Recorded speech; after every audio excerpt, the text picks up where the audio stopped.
आपल्या देशातल्या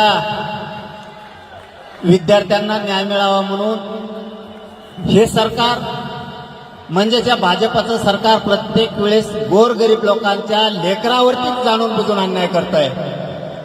जर यापुढच्या काळात कधी सरकारकडून जर आता हल्ला विद्यार्थ्यांवरती करण्याचा प्रयोग जर सरकारनं केला, यांचा महाराष्ट्रासह राज्यात फिरणं पूर्ण बंद होणार आणि यांचा माज उतरवल्याशिवाय आम्ही शांत बसणार नाही।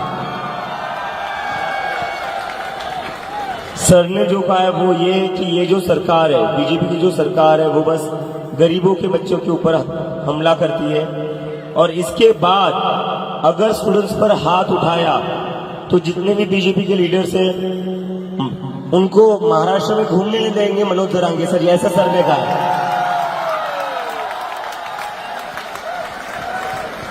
अरे सगळं मेळच पांगायला, मी मराठीत बोलायलो होते, हिंदी सांगायले। मला हिंदी येत नाही तेव्हाच प्रॉब्लेम आहे। अरे मग हिंदी जर बोललो ना, तुमचं आहे ते ध्यानातून हिंदी जायची तुमच्या बी। नको व्हायला, मला खरंच नाही वाटत। मी फक्त शेवटचा वाक्यात सांगतो,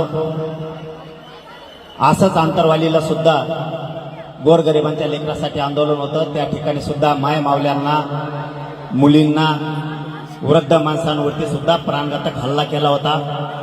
या सरकारनं आमच्यावरतीही गोळ्या घातल्या होत्या।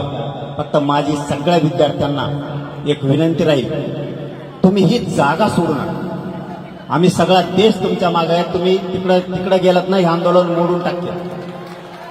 शांततेच्या आंदोलनात एवढी ताकद आहे, ते आम्ही सिद्ध करून दाखवलंय। आम्ही सुद्धा तुमच्या सोबत आहेत। ही जागा फक्त सोडू नका। सरकारला आपण निवडून दिलेलं आहे। आपण आपल्या मायबापांना यांना मतदान केलंय, आपल्या गावकऱ्यांनी यांना मतदान केलंय, आपल्या जिल्ह्यानं तालुक्यानं यांना मतदान केलंय। परंतु हेच आज आपल्या विद्यार्थ्यांवरती, लेकरा बाळावरती उलटले। यांना उलट करायची ताकद या विद्यार्थ्यात आणि या राज्यातल्या गोरगरीब जनतेत आहे, हे यांच्या लक्षात नाहीये। परंतु या पुढच्या काळात जर तुम्हाला कुठं धक्का लागला तर आम्ही सगळे तुमच्या सोबत आहेत। सोनमजीच्या सोबत आहेत, आपल्या अभिजित भैयांच्या सोबत आहेत। सगळा राज्य आणि देश तुमच्या पाठीशी, एवढाच शब्द देतो आणि थांबतो। धन्यवाद सगळ्यांना। जय शिव।